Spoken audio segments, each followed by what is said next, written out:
bahwa Indonesia sedang tidak baik-baik aja. Dan semoga uang pajak yang kita bayarkan tidak dipakai untuk membeli jam-jam mewah. Di saat seperti ini, kenapa work from home? Kenapa di saat ada demo kalian ada di rumah? Indonesia kembali bergolak. Demonstrasi besar-besaran pecah di berbagai kota, dipicu oleh kenaikan tunjangan DPR di tengah situasi rakyat yang kian sulit. Yang makin panas, tragedi meninggalnya Afan Kurniawan, seorang driver ojek online saat mengalami insiden tragis dengan mobil Brimob, membuat kemarahan rakyat tak terbendung lagi. Kali ini, bukan hanya rakyat biasa yang bersuara, para artis, publik figur, hingga influencer besar ikut angkat bicara. Dari Prilly Latuconsina, Jerome Pauline, hingga Rahel Fenya semua menyuarakan keresahan. Bahkan ada juga yang menyatakan penyesalan. Apa saja yang mereka suarakan?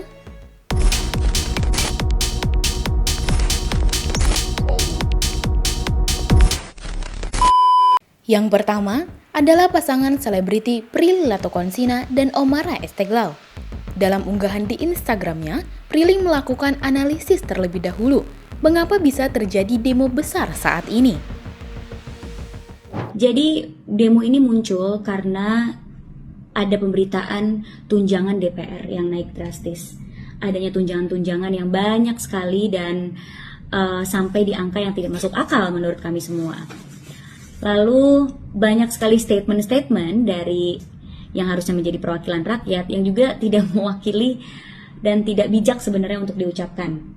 Contoh ketika adanya isu tunjangan tersebut, lalu mereka menanggapinya dengan kata cuma segini, cuma 12 juta, cuma segini, ini tidak besar. Dan ada juga yang bilang yang protes itu adalah orang tolol dan semuanya. Jadi banyak sekali statement-statement yang sebenarnya tidak bijak yang keluar dari mulut Dewan Perwakilan Rakyat. Adapun yang bilang karena ini semua masuk akal karena perjalanan menuju kantor itu harus menempuh macet. Yang ironisnya kemacetan ditempuh biasanya dengan mobil mewah yang juga hasil dari fasilitas pajak dan rakyat yang membayar.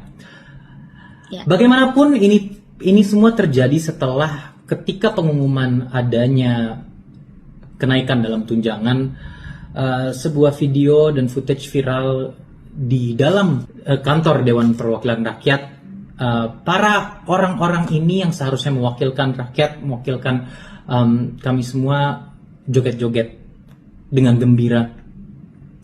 Tentu ini menimbulkan rasa amarah, rasa kekecewaan dari seluruh rakyat Indonesia. Dan rasanya malu sekali ya mendengar banyak sekali statement dari anggota yang harusnya menjadi perwakilan rakyat gitu ya.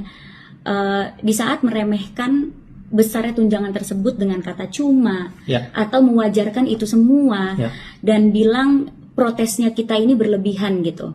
Apalagi kalau mempermasalahkan atau mengeluhkan soal pekerjaannya di saat naik mobil mewah, rumahnya bagus, pakai barang branded gitu ya. Dengan nada serius, Prilly menyampaikan rasa malunya terhadap apa yang dilakukan DPR. Dan bukan hanya mengenai hal itu. Permasalahan dari ini semua adalah tunjangan naik, mereka berbahagia. Sedangkan tunjangan itu dinaikkan dari hasil pajak yang juga dibayar oleh rakyat, yang wajib dibayar oleh rakyat. Kok bisa mereka memberikan pembelaan terhadap tunjangannya tersebut dan membandingkan dengan pekerjaannya, di mana pekerjaannya bisa kita lihat dari gaya hidupnya sangat mewah dan berkecukupan gitu ya. Tapi kalau misalnya kita lihat di daerah-daerah, kebetulan aku juga baru pulang dari Nusa Tenggara Timur, aku ke salah satu desa namanya Desa Kuaitai yang lagi terkena bencana alam, jalanannya banyak rusak, rumahnya hancur, banyak anak-anak sekolah yang harus jalan kaki ke sekolahnya, kehilangan orang-orang yang mereka sayang.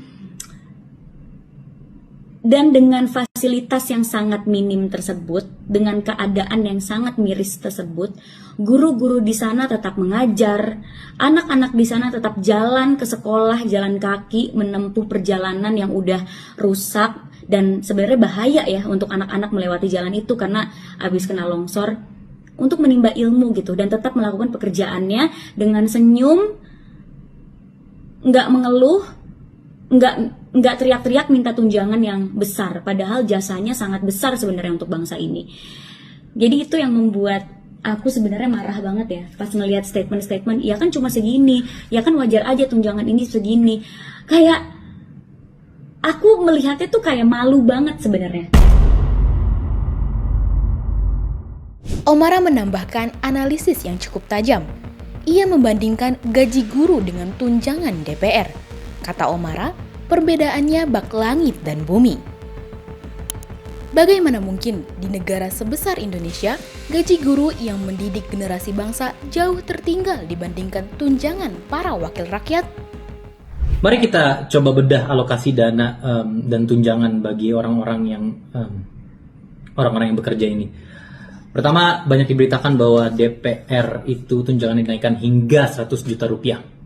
Sedangkan banyak guru-guru di pelosok-pelosok dan daerah sana yang hanya dapat 300.000 rupiah per bulan. Bahkan kurang. 100 juta bahkan lebih, 300.000 bagi guru-guru bahkan kurang. Guru-guru, pekerjaan yang sangat mulia yang akan bertanggung jawab bagi generasi-generasi berikutnya, hanya diberi 300.000 rupiah bahkan kurang per bulan. Bagaimana 300.000 rupiah itu untuk mengejar 100 juta? Maka guru-guru ini harus bekerja keras, melewati jalan-jalanan yang rusak, bahkan kadang melewati kali, tidak dapat fasilitas mewah, dalam sekolah yang infrastrukturnya pun juga sudah rusak, harus bekerja 333 bulan setiap hari tanpa libur, 333 bulan atau setara 27,7 tahun atau 28 tahun. Prilly pun menegaskan, wajar bila saat ini rakyat melakukan demo besar-besaran. Karena apa yang terjadi bukanlah masalah sepele. Ini adalah akumulasi dari penyalahgunaan kekuasaan yang terjadi berulang-ulang. Jadi ya wajar saja sebenarnya kalau rakyat marah karena adanya ketidakadilan ini. Dan kita bayar pajak, itu adalah uang kita yang dipakai. Ya wajar aja kalau misalnya terjadi demo besar-besaran yang terjadi di tanggal 25 Agustus sampai hingga hari ini gitu. Lalu apa yang terjadi? Yang terjadi adalah sebuah institusi yang seharusnya melayani dan mengayomi para rakyat, melayani dan mengayomi kami semua, malah justru menindas, melempari gas air mata, memukuli, menyeret, menabrak orang-orang yang juga membayar dan menggaji mereka. Ini sudah pengkhianatan menurut aku. Ya, dan malah sebenarnya ya, kasus saudara Afan Kurniawan adalah salah satu contoh dari ribuan kejadian yang udah terjadi bertahun-tahun ini atas ketidakadilan hukum dan penyalahgunaan kekuasaan. Ini bukan berita pertama, justru ini nggak tahu udah berita keberapa tentang masyarakat, rakyat sipil yang dipukuli, yang tidak diadili, dihukum. Dan itu termasuk hal-hal yang jarang diobrolin ya, soal mobil fasilitas rakyat yang dipakai menggunakan strobo dan pengawalan. Kurangnya transparansi dalam pelaksanaan sistem ini sangat, bukan hanya memprihatinkan, tapi sangat-sangat merugikan kita semua sebagai rakyat Indonesia yang cinta akan negaranya. Yang lebih membuat geram menurut Prilly dan Omara adalah sikap para dewan yang justru memilih WFH di tengah situasi genting seperti ini. Rakyat tumpah ruah di jalan, tapi wakilnya malah menghindar.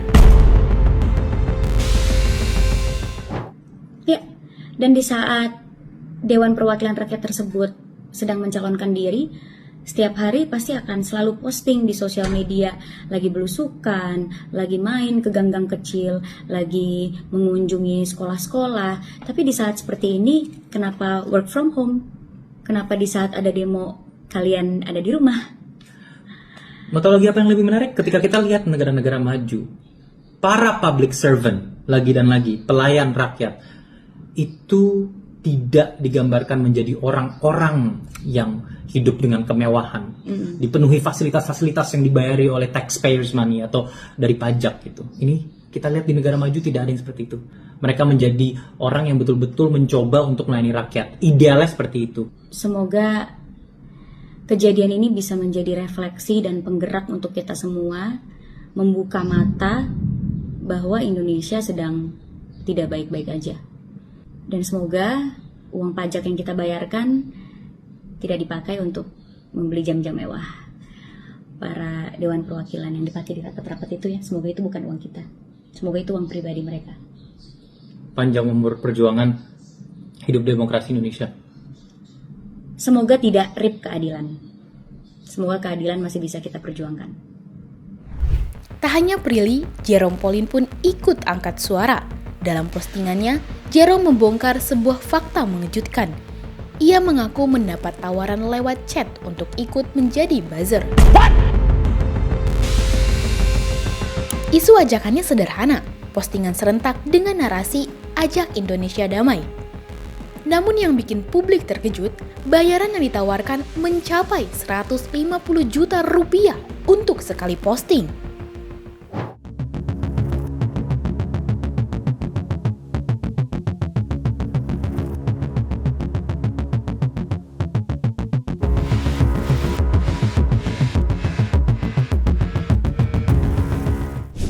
Jerome menolak tawaran itu mentah-mentah. Ia merasa kondisi Indonesia saat ini bukan soal narasi damai instan yang dibayar mahal, melainkan soal keadilan yang diabaikan. Ia bahkan menegaskan kepada teman-teman influencer lain agar tidak tergiur oleh tawaran serupa. Langkah Jerome ini menuai banyak pujian. Banyak yang menyebut keberanian Jerome membongkar ajakan rahasia itu menjadi bukti bahwa ada upaya terselubung untuk mengendalikan opini publik di tengah krisis. Di sisi lain, Rahel V-nya juga ikut bersuara. Bedanya, ia menyampaikan curahan hati penuh penyesalan. Rahel mengaku kecewa dengan pilihan politiknya di pemilu lalu. Ia merasa pilihannya itulah yang kini ikut menyebabkan kondisi bangsa semakin runyam, hingga munculnya gelombang demo besar.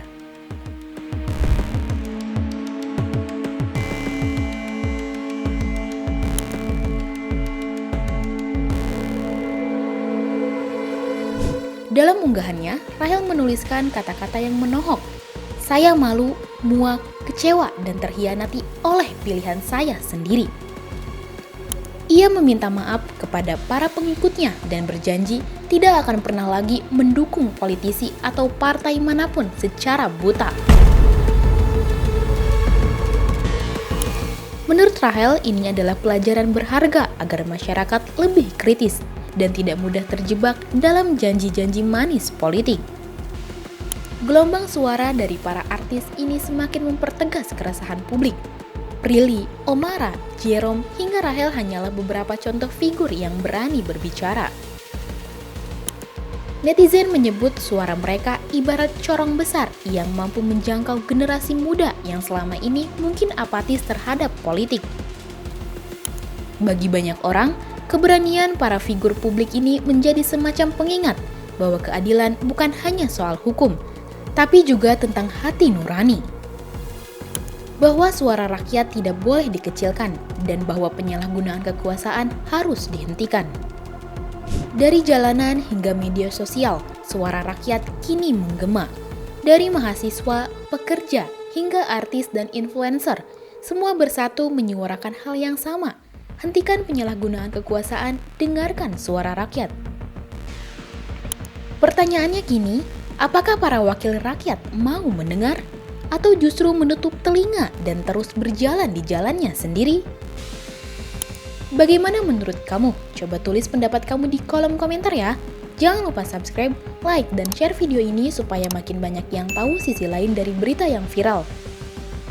Sampai jumpa di kupas tuntas berita hiburan selanjutnya bersama Igini.